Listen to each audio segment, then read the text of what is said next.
no livro do profeta Daniel, capítulo 9, versículo 17. Essa mensagem aqui, eu gostaria que vocês a vissem, né, num sentido um pouco mais pessoal. É para a igreja, tá? São as formas de oração para a restauração de uma igreja desolada. E vamos tomar como exemplo aqui o que estava ocorrendo ali na época do profeta Daniel. Daniel 9, versículo 17. Vocês acharam? Podemos ler. Agora, pois, ó Deus nosso, ouve a oração do teu servo e as suas súplicas, e sobre o teu santuário assolado, faze resplandecer o rosto, por amor do Senhor. Amém. Santo Deus, obrigado, Pai. Mais uma vez agradecemos pela sua santa palavra, que o Senhor nos permite, neste domingo aqui, ó Pai, poder receber do Senhor, ó Deus. Muito obrigado por tudo e mais uma vez clamamos para que o Senhor transborde em nós a sua graça e o seu entendimento. Que o seu Espírito Santo nos ilumine aqui para entender a sua palavra e a mensagem que o Senhor tem para todos os nossos corações nessa manhã. Desde já lhe agradecemos, em o santo nome do Senhor Jesus Cristo. Obrigado, Deus. Amém. Amém? Joia? Ok. Louvor depois do culto. Estamos de pé, sem dúvida. Eu já falei. Amém. Mas é para mim. É para mim. Então vamos lá. Nesse período aqui, sempre como de praxe, vocês sabem, sugiro sempre que leiam, nem que seja em casa depois, leiam todo o contexto, né? Aí vocês vão ficar bem imunes, às vezes, de distorções e vão enriquecer e vão aumentar o seu conhecimento das Escrituras. E na mensagem aqui hoje nós vamos ver, mais uma vez, como é importante ter conhecimento das Escrituras, até para que as suas orações sejam respondidas. Isso também é uma condição importante, ok? Se você pega aqui, lá no comecinho desse capítulo, só vou ler um dos versículos do início, você vai entender bem a toada aqui, por que Daniel estava nessa, né? Se você pega aqui no versículo, vou pegar o 3, aqui ó, voltei o rosto ao Senhor Deus para o buscar com oração e súplicas, com jejum, pano de saco e cinza, orei ao Senhor meu Deus, confessei e disse, Senhor, Deus grande e temível, que guardas aliança e misericórdia para com os que te amam e guardam os teus mandamentos. Ele está aqui, ele se humilhando, se colocando diante do Senhor aqui. Por quê? Porque a situação deles estava muito ruim. Se fosse colocar aqui o povo hebreu, o povo judeu aqui como uma igreja, seria ali um povo naquele momento desolado. O que é desolado? Arrebentado, estraçalhado. Nesse caso aqui especificamente, eles estavam, primeiramente, muito envergonhados. Eles estavam envergonhados pela situação deles, tá? E por que isso aconteceu? Aconteceu que se você pega lá em Deuteronômio, você já vê os alertas ali, e a igreja, estou chamando de igreja, ou você vai dizer o povo judeu ali, eles tinham abandonado a Deus. Primeiramente, eles tinham abandonado o Senhor. Como que abandonaram o Senhor? Abandonaram os mandamentos do Senhor, abandonaram a obediência do Senhor, abandonaram o querer do Senhor na vida deles para abraçar outras causas, para abraçar outros pensamentos, para abraçar os próprios pensamentos, as próprias vontades. E quando se abandona o Senhor, se abandona a causa do Senhor, se abandona a vontade do Senhor, se abandona os ensinamentos do Senhor, o que vai acontecendo é que o indivíduo ele entra, né? Eu gosto de uma expressão como uma espiral descendente, ele vai caindo, caindo, decaindo, decaindo, tá?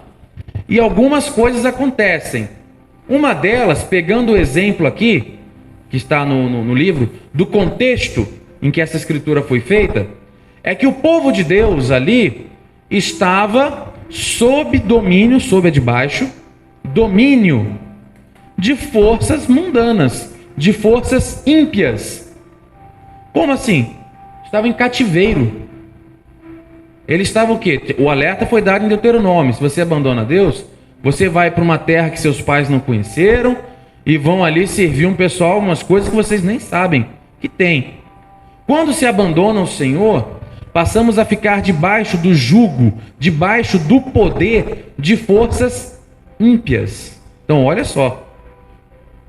Deixa-se de estar com o jugo do Senhor, o fardo do Senhor que é leve, que é suave. Deixa-se de estar debaixo do domínio do Senhor, que é manso, sereno, tranquilo e cheio de amor. E de algum lugar vamos estar no jugo. No caso aqui, vai-se para o jugo dos ímpios. Fica debaixo do domínio dos ímpios, da cultura dos ímpios. Eles estavam em cativeiro. Eles estavam num lugar onde os deuses eram outros, os costumes eram outros, e muito ali se contaminaram. Um ou outro não, mas muitos se contaminaram. Uma igreja desolada, aí você olha o ponto de vista pessoal e expande para uma igreja no geral, eu não falo especificamente desta, mas toda a igreja de Jesus Cristo, você vê que é quando ela abandona a causa do Senhor e passa a colocar outras prioridades na frente, ela acaba sendo submetida ao domínio, ao jugo de ímpios. Aquilo que seria a igreja do Senhor, de repente se vê enredada em jogadas, em poderes que não são do Senhor. São, na melhor hipótese, humanos. Para não dizer muitas vezes demoníacos, invadindo a igreja e dominando parte da igreja. A igreja do Senhor jamais deve estar dependente de poderes que não sejam o poder do próprio Senhor nosso Deus.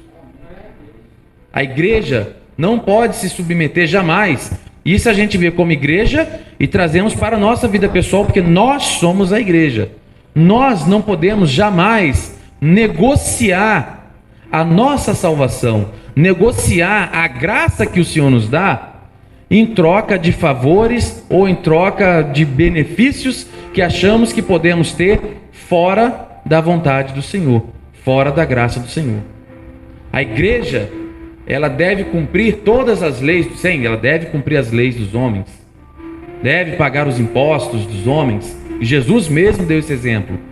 Mas a igreja não pode jamais estar escravizada debaixo do jugo de poderes ímpios. A igreja é santa, a igreja é separada. Nós somos santos, nós somos separados. Não posso negociar a minha dignidade, não posso negociar a minha salvação, não posso negociar aquilo que o Senhor fez e faz em mim em troca de outras coisas que não vêm do Senhor. Então, o primeiro sintoma que eles tiveram quando abandonaram a Deus é que ficaram sob o jugo de ímpios. Estavam dominados por uma outra nação, uma nação pagã, que não tinha compromisso algum com o nosso Deus. Na nossa vida, devemos ter esse cuidado. E não só de poderes, aí a gente fala, claro, você pode primeiramente achar de um poder estatal, né? um poder político, mas diversas outras coisas são poderes também. Maus costumes são poderes, certos vícios são poderes. Um servo do Senhor, uma pessoa transformada por Jesus Cristo, não pode jamais estar sob o jugo de poderes que não vêm do Senhor. Eu não posso estar escravizado por um ou outro vício. Eu não posso estar escravizado por um ou outro costume. Eu não posso estar escravizado pelo desejo da carne. Porque tudo isso aí vem nessa espiral descendente. Quando se abandona, a gente vai caindo, vai caindo. O servo do Senhor, ele é livre. Se há um jugo que nós temos, é só aquele que é do Senhor, que é leve, suave, tranquilo. Então, se no primeiro momento o que acontecia aqui é que eles estavam debaixo de um jugo de impiedade, e a igreja, como instituição, às vezes parte dela se sujeita a estar debaixo do jugo da impiedade, é fácil, você olha na história e veja como é fácil isso acontecer e o que ocorre com a igreja quando ela toma esse rumo, né? Se pega a maior, vou dizer assim, a maior denominação, eu vou falar de história, não vou falando mal de nenhuma igreja. Se você pega o próprio catolicismo, a igreja católica, um grande problema, por um lado, foi quando ela se juntou ao Estado. Isso lá atrás, mas isso é história. E quanta coisa complicada derivou disso. Mas na nossa vida pessoal, quando abandonamos a vontade e abandonamos os ensinos do Senhor e deixamos que a nossa vontade ou vontades espúrias dominem a nossa carne, também estamos derivando aqui um afastamento das leis de Deus. E sabe o que ocorre em seguida? Você lê no texto depois, um outro ponto é que a igreja fica envergonhada. A igreja fica envergonhada. Eles estavam envergonhados. Eles estavam sendo escarnecidos pelas outras nações, aqui nesse contexto. Os outros povos olhavam, o povo judeu ali, o povo judeu está lá cativo. O povo que diz o povo de Deus está lá escravizado. O povo que se diz o povo de Deus está lá baixando a cabeça para deuses pagãos. Eles eram zombados, eram envergonhados. A igreja de Jesus Cristo, enquanto instituição, se ela se afasta das Escrituras, se ela se afasta do querer de Deus e se submete aos poderes ímpios, ela também acaba sendo envergonhada. Ela pode até ter pujança financeira, ela pode ter até pujança de aparência, mas ela é envergonhada e ela é zombada, porque as pessoas do mundo, os ímpios, ficam olhando para mim e para você no dia a dia e ficam nos medindo. E ficam como se estivesse o tempo inteiro com uma reguinha do nosso lado, querendo conferir padrões, que às vezes nem são padrões verdadeiros, são padrões dos achismos deles. E estão em busca da mínima falha nossa como pessoa para zombar de nós. Ali a fulana, olha o que ela fez. Lá, olha o fulano, olha o que ele fez. Olha o que ele falou, onde ele estava. E fazem qualquer conjectura e zombam da igreja. E a igreja, enquanto instituição, sofre a mesma coisa. Vira motivo de zombaria total. Estou falando aqui, não é julgamento sobre nenhuma igreja, só estou falando uma coisa que está na Bíblia, que estava acontecendo com o povo judeu, que se afastaram dos caminhos do Senhor, que estavam sob julgo de ímpios, que estavam envergonhados por eles mesmos. Eles estavam envergonhados porque no fundo conheciam o pecado deles mesmos, certo? E estavam sendo vítimas de zombaria. De quem? Dos ímpios. Dos ímpios. Olha que situação terrível. Que situação terrível. Os ímpios estão corretos? Não, os ímpios ele está sempre errado. Enquanto, no nosso caso aqui, na nossa época, enquanto não receberem o Senhor Jesus Cristo e a transformação brotar na vida deles, eles estarão sempre errados. E eles vão sempre apontar o dedo. Por outro lado, isso não significa que temos um salvo-conduto para fazer o que quisermos de nossa vida. Nós precisamos zelar pela nossa identidade. Qual é a sua identidade? Qual é a minha identidade? A minha identidade não é o número lá do meu RG. A sua identidade não é aquilo ali. Aquilo ali pode ser a sua identidade mundana aqui, do mundo secular, que o governo precisa ter para saber quem você é e você se identificar onde for. A nossa identidade é a identidade do novo nascimento que vai daqui e se reflete até a eternidade. Qual é a sua identidade diante de Deus? Qual é a sua identidade perante a eternidade? É disso que estamos falando. Aquilo a qual eu fui feito, aquilo a qual eu fui transformado, aquilo a qual você foi feita, você foi transformado, você renasceu de novo. Nós precisamos zelar por essa identidade, por aquilo que nós somos de fato. Porque senão a gente se afasta dos caminhos do Senhor. E alguma coisa vai nos abraçar. É igual às vezes a gente dá o exemplo dos filhos, né? Se eu não for amigo dos meus filhos, o melhor amigo dos meus filhos, alguém vai ser. Porque todo mundo precisa de um melhor amigo. Todo mundo precisa de um melhor amigo. Se eu não for o melhor amigo dos meus filhos, alguém vai ser. E aí vai ficar por conta da sorte. Se esse melhor amigo, se essa melhor amiga é bom ou ruim, aí fica por conta da sorte. Quem quer depender de sorte? Ninguém quer depender de sorte, né? Do acaso. Se não aceitarmos a melhor amizade e o melhor amor que é o do Senhor, se nos afastamos disso, para algum lugar nós iremos. Não se iluda achando que não somos influenciados, que a gente se mantém sem influência de alguma coisa. Se você se afasta de algo, você está se aproximando de outro. Física, você não some. Não some. Se eu me afasto do Rodrigo, pastor Rodrigo, e vou ficar mais amigão de alguém aí de fora, eu me afasto de uma influência que eu tenho dele e vou colar mais com a influência que eu tenho de alguém. Isso é natural. Ah, mas você pode se isolar. Sim, aí eu vou ficar só na minha influência. Pode ser pior ainda. Nunca será bom. Quando se afasta do Senhor, para algum lugar você está indo. É o que aconteceu com o povo. O que vem? Repetindo. Domínio de ímpios, vergonha própria e zombaria dos outros. Porque o diabo mesmo age na vida dos outros para apontar e para te fazer afundar mais ainda.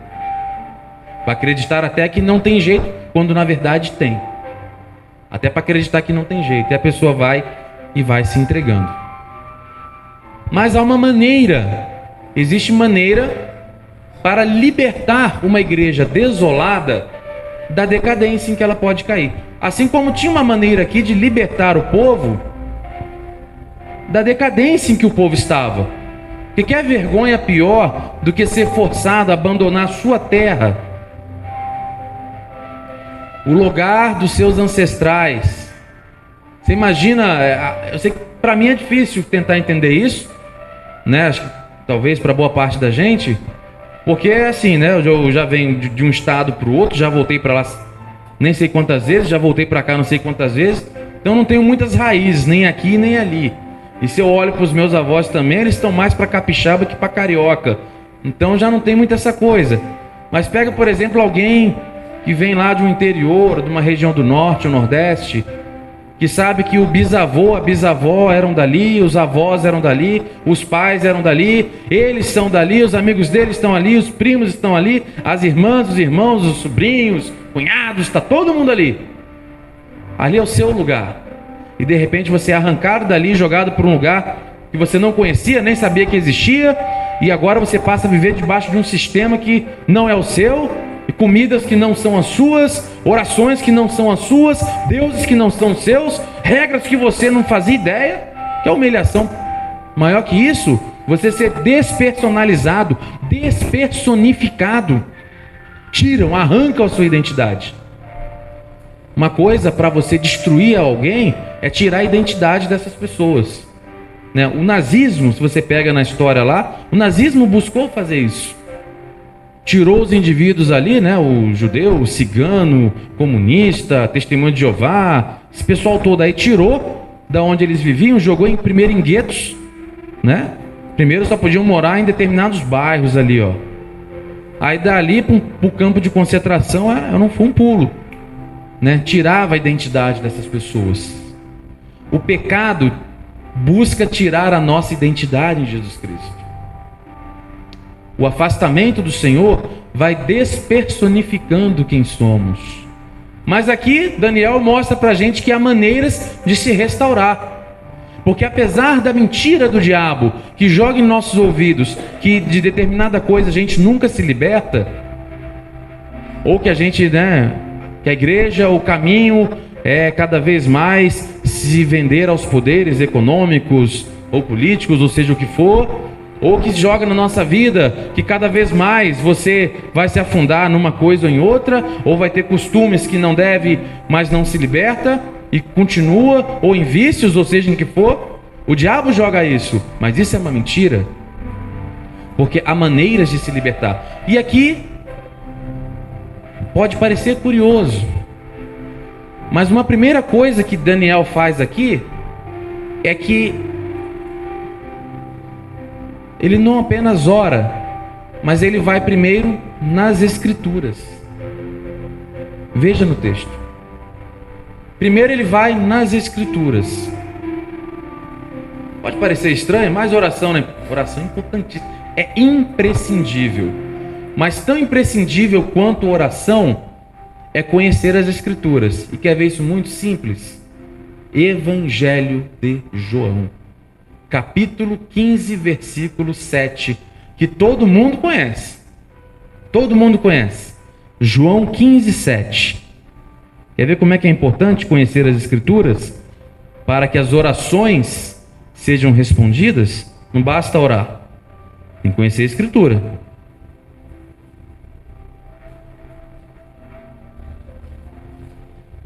João 15, 17.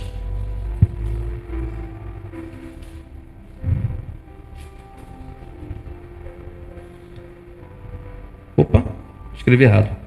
É João 15, 7. Desculpa, tá? É João 15, 7. Se permanecerdes em mim e as minhas palavras permanecerem em vós, pedireis o que quiserdes e vos será feito. Olha só, vê o condicional? Se permanecerdes em mim. Veja que a gente começou essa mensagem falando que o início dos problemas é se afastar do Senhor. Foi o início dos problemas para o povo judeu. E ele aqui, já no Novo Testamento, fala para a igreja, fala para nós. Ele coloca um condicional. Se permanecerdes em mim, ou seja, se vocês não se afastarem de mim. Em seguida ele fala, e se as minhas palavras permanecerdes em vós. Olha o condicional. Como é que eu vou saber as palavras do Senhor? Aonde eu posso saber as palavras do Senhor? Viu como é importante ir às Escrituras? E se você pega lá em Daniel 9, nós lemos lá alguns versículos, ele foi consultar nas Escrituras. Ali tem referências a outros livros do Antigo Testamento que nós temos. Ele foi consultar lá as coisas. E em seguida ele foi orar. Nós precisamos conhecer a palavra dele para o quê? Para isso, junto com a oração, a gente voltar aos caminhos, voltar a praticar o que é correto, voltar a pensar o que é correto e se aproximar novamente do Senhor. Por isso que ele fala, se permanecerdes em mim, ou seja, fiquem próximos, fiquem comigo, e as minhas palavras em você, aí tudo que você pedir, vos será feito. Veja que o tudo não tem condicionante aqui. Tem condicionante? Não tem. O condicional é se vocês estiverem em mim e se minhas palavras estiverem em vocês. Olha só.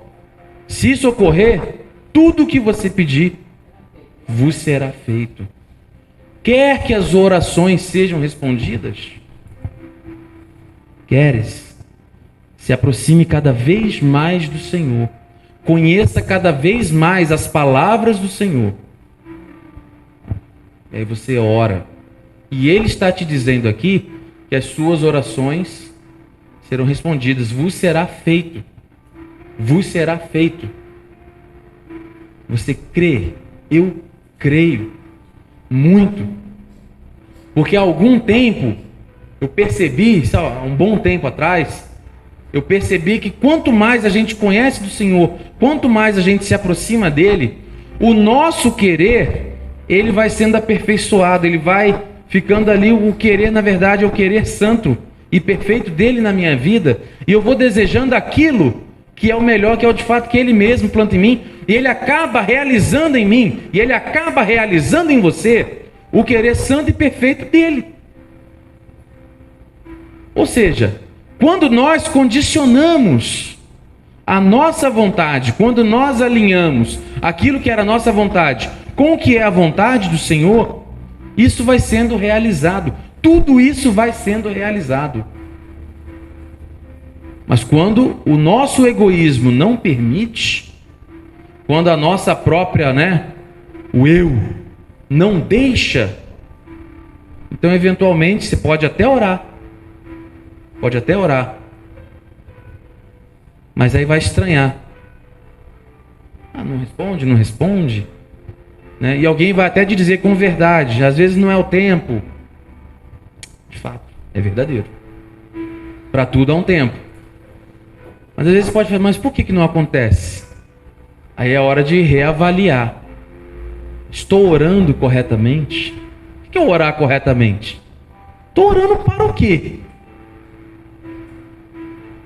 A gente já ouviu dizer de pessoas em igreja orando pela morte de outras.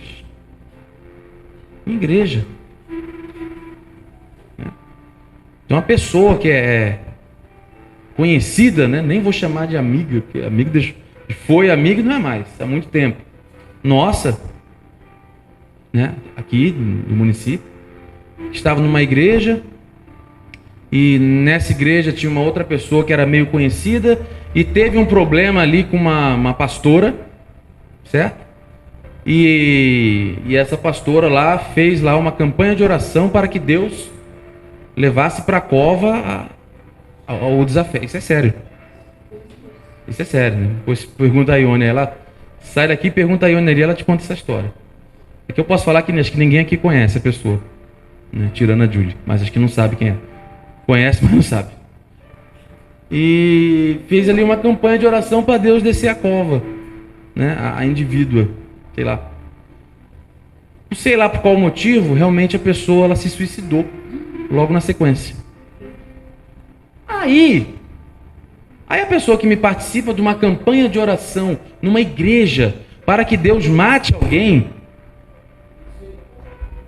aí liga lá em casa, liga para minha esposa, desesperada e chorando, porque a pessoa tinha se matado e foi achada lá no apartamento enforcada e não sei o quê. Aí olha para mim, o que eu falo?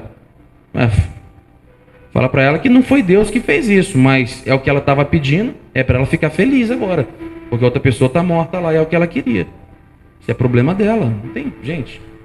Desculpa. Não tem meio termo, quem conhece há mais tempo sabe. Não tem meio termo, ou é ou não é. Não tem palavra nenhuma de consolo para alguém que estava orando para que o outro morresse. E agora a pessoa morreu, sei lá, né? Não vou entrar no mérito disso aí. Agora é para ela comemorar, não é o que ela queria? Ué, agora tá chorando, você quer o quê? Quer orientação do quê? Com essa palavra. Então assim, pelo que estamos orando? Cara, isso aqui é um caso extremo, né? Isso é um caso extremíssimo. E nós vivemos, isso foi em 2017, tem 5 anos já. Em 5 anos. Entendeu? Uma semana antes, a pessoa que se matou estava lá em casa, lá, a Ione fez a unha dela. Entendeu? Eu estava fazendo a unha dela, na outra semana estava lá enfocado. Enfim. Claro que isso é um caso extremo. Mas pelo que estamos orando?